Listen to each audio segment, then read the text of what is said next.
Salam hər kəsə, salam bizi izləyənlərə. Xarici təhsil şənbəsinin növbəti buraxılışınızla qarşınızdayıq.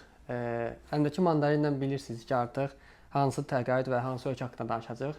Bugünkü mövzumuz Çindəki təqaüdlü, təqaüdsüz təhsillər haqqındadır. Bir neçə suallar almışıq artıq və bu kiçik bir mandarin içindən bu sualları artıq cavablandırmağa çalışacağıq və keçək suallara. Random şəkildə həmişə olduğu kimi davam edəcəyik. İlk sualımız, Çində bakalavr oxumaq Avropadan nə ilə fərqlənir? Çox maraqlı sualdır açığı. Çində bakalavr oxumaq, mənim düşüncəm, mən Avropamı Çinmi soruşsaz, biraz Çinci biriyəm açığı. Düşünürəm ki, Avropada təhsil yüksək olsa da, Çində ondan da geri qalmır. Çində çox güclü universitetlər var. Bəzən universitetlər daxili təqaüdlərlə təmin edə bilir tələbələri, hansı ki Avropada bunu almaq nisbətən bakalavr oxuyanlar üçün çətin olur. IELTS tələbələri aşağı yuxarı eyni olur hər ikisi üçün, Avropa və Çin üçün 5-5-6 kifayət eləyir. Sadəcə təqaüddə oxumaq sizi maddi cəhətdən bir tık ön ata bilər deyə düşünürəm. Növbəti sualımız, viza prosesi çətindirmi? Bunu zarafat yana bir şey desək, Covid-dən sonra heç çətin deyil açığı. Çin vizası heç vaxt çətin olmayıb açığı. Siz sadəcə Çin səfirinə yaxınlaşıb sənədlərinizi təqdim edirsiniz. Sadə sənədlər də əksəriyyət zaten universitet tərəfindən gəlir. Viza formudur və s. Bankda ödənişi eləyəndən sonra viza rüsumunun təxmini bir həftəyə ortalama cavabınız çıxır və onunla da artıq siz Çinə gedə bilirsiniz. Növbəti sual. Siyasi təqaüdü olmasa, onun kimi xərcləri qarşılayan təqaüd varmı? Azərbaycanlıların sevdiyi, dediyim kimi, yəni mən hər zaman, hər buraxmışa bunu deyir ki, təqaüd Azərbaycanın ən sevdiyi bir nemətdir. Siyasi təqaüdü Çində iki cürdür, Type A və Type B yönümlü. Type A ilə Type B aşağı yuxarı eynidir hər detallarında. Sadəcə Type A təhsil naziri xəttində olan bir proqramdır, hansı ki səfiri xəttinəndir. Type B isə qlobal yarışırsınız. Təqaüdün verilməsi meyarı demək olar ki, hər ikisində eynidir. Pulsuz təhsil, təxmini $460-500 civarı stipendiya və s. CSC-dən əlavə hansı təqaüdlər olur? Çində universitet daxili təqaüdlər var. Provinsial scholarshiplər var ki, onlardan yararlana bilərsiniz. Sadəcə bunlar bir tık düşmək və bəzən rəqabət baxımından çətin olur. Amma yenə də qazanan tələbələr olduqca çoxdur. Növbəti sualımız, Çin daxili təqaüdü qazanmağın tələbləri nədir? CSC dediyiniz kimi nəzərdə tutursunuzsa, mən belə bir şey deyim. Təhsil naziri xəttində olanda təhsil naziri elanından asılıdır. Bu illəri tələb İngilis Zaraş, 6 IELTS və 71 GPA idi tələbləri. CSC-də təhsil naziri xəttindən bakalavr təəssüf ki, ingilis təhsil təklif eləmir, ancaq Çincə təklif olur. Siz CSC təqaüdünü bakalavr üçün ingiliscə ancaq Type B ilə edə bilərsiniz. Master üçün isə 71 ortalama 6 IELTS və ya İngilis Zaraş kifayət idi ki, siz intervyuya dəvət alıb intervyuda iştirak edəsiniz. Bu il həddindən artıq Çinə maraq çoxdur və magistr tələbələri üzrə də Çin üçün bəlkə də bu il bir rekord qırıldı və çox yüksək tələbələr, yəni nəticəli tələbə və çox yüksək sayda müraciətlər olmuşdu. Növbəti sualımız, doktorantur təqaüdü mümkün olurmu? CSC təqaüddən təqaüddə oxuya bilərsiniz doktoranturanı. Bunun üçün dediyim kimi təhsil naziri saytında elana nəzər yetirib müraciət edə bilərsiniz və yaxud da ki, bir yaxdan qeyd edirəm ki, universitet daxili təqaüdlərə baxa bilərsiniz ki, təqaüdlü təhsil ala bilərsiniz. Nələr tələb olunur soruşsanız, əsasən baxdıqları master GPA-vız, research proposal-vız, arzu olunur ki, PhD-də siz supervisor, yəni Çində olan professor, yəni müraciət edəcəyiniz universitetdəki professorlardan ön qəbul və ya hər hansı bir letter alasınız ki, o sizin müraciətinizi gücləndirsin. Növbəti sualımız, iş icazəsi verilirmi? Çində təəssüf ki, iş icazəsi verilmir. Misal üçün, Avropada biz bir çox çıxışlarına və öz tələbəmizə məlumat verəndə Avropada icazə verilir sizin tələbə kimi 20 saat işləməyinizə, amma təəssüf ki, Çində tələbə olduğunuzda, tələbə statusunda işləməyinizə icazə yoxdur.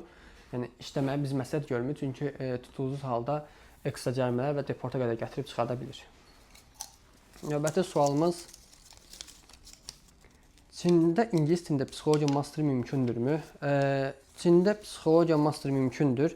Əgər təqaüdü istəyirsinizsə, dediyim kimi CSE təqaüdü yoxlamaq olar. Sadəcə içində psixologiyada bir çox universitetlər CSE üçün ön qəbulu gecikdirir. Bu səbəbdən gecikmələr yaşaya bilərsiniz. Amma öz hesabınıza müraciətdə psixologiya təhsil, yəni psixologiya ixtisasında təhsil mümkündür.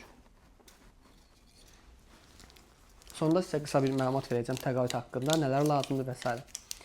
Tsinghua, Pekin kimi unilər nələr lazımdır? Tsinghua, Pekin kimi universitetlər top universitetlərdir həqiqətən də.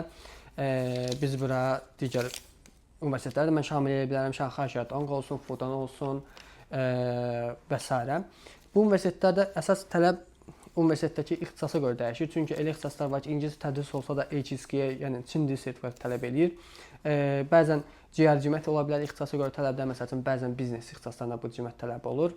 IELTS tələbləri yüksək ola bilər və s. Sizin konkret ixtisasına görə tələblər dəyişir, amma top universitetdir. Bunu nəzərinizdə saxlayaraq yüksək GPA, yüksək bir background-a müraciət etməyiniz arzu olunur. Növbəti suallarımız azalır deyəsən. Universitet ortalaması nə qədər vacibdir? Universitet ortalaması çox vacibdir müraciətlərdə. Yəni dediyim kimi, yəni Çin təqaüdünün bu il tələbi 71 ortalama olsa da, yəni əksər qazanan tələbələrin yəni 85-90 üzərində olan tələbələr. Çünki dediyim kimi, rəqabət çox yüksək olduğu üçün GPA ilə tək bitirmək olmur. Düzdür, intervyu olmuşdu təhsil naziri tərəfindən və yaxud intervyu olmasa da Type B ilə də müraciət etsəz, GPA-nın nə qədər yüksək olması o qədər yaxşıdır ki, siz şansınızı artırmış olasınız və daha rahat rəqabətə tab gətirə bilərsiniz. Son iki sualımız mandarindən çıxan. 75 ortalama ilə qəbul almaq mümkündürmü? Çin universitetlərində dediyim kimi müraciətlər GPA çox böyük rol oynasa da, müraciət edəcəyiniz universitetlər də bura təsir edir. Çində əmin olun ki, bəlkə də siz yəni 100 üzəri bir universitet sayı var. Yəni söhbət 10 universitet, 15 universitetə getmədiyi üçün Çində həddən artıq çox universitet olur. Fudan kimi, Pekin kimi, Tsinghua kimi universitetə 75 ilə qəbul olmaq real görünməsə də, yəni qəbul olacağınız əmin olun ki, Şandongda, Linidə, yəni bir çox universitetlər var ki, sonradan qəbul ola bilərsiniz. Zhejiangda, həmçinin Zhejiangda və s. ki, qəbul olacağınız, yəni 75 ortalama universitetlər var. Məsələyə gələndə təqaüd və təqaüdsüz məsələsinə 75 ortalama təqaüd üçün ürək açan olmasa da, amma dediyim kimi bir çox orta səviyyə universitetlərdə 75 ortalama ilə belə həm qəbul, həm də təqaüd ala bilərsiniz. Tam təqaüd təhsil varmı magistr üçün? Zaten bunu qeyd elədim, CSE təqaüdüdür. Var, bu il tələbləri 71 ortalama 6 S və ya ingilis arayış idi, dekabrın 19 deadline idi. Hər il dəyişir adətən. Əsas odur ki, universitet ön qəbul və s. alasınız. Yəni suallarımız bununla bitir. Yəni aldığımız, sadəcə sizə qısa bir məlumat verəcəm Çində. Çin son dövrlərdə Azərbaycanlılar tərəfindən, Azərbaycan tələbələr tərəfindən maraq görən ölkələrin sırasındadır. Biz adətən Çində bakalavr və master müraciət edirik. Bakalavr üçün əsas bilməli olduğunuz son bu illəri, yəni dekabrda elan etdikləri CSE təqaüdü var. Hansı ki, əvvəlki illərdə SAT və ya SAT olmadan belə qəbul ala bilirdinizsə, Çin universitetində artıq CSE imtahanda iştirak etməlisiniz. CSE-siz qəbul ala biləcəyiniz universitetlər olsa belə, onların rankingləri top səviyyədə olmur. Yəni top səviyyədə bir universitet istəyirsə, mütləq şəkildə CSE imtahanda iştirak etməlisiniz.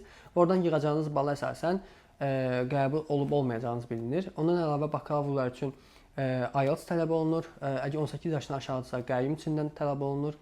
Bəzi universitetlərə müraciətdə bank hesabı istəyirlər, hansı ki, bu bank hesabı məbləği $5,000 $15,000 arası dəyişir.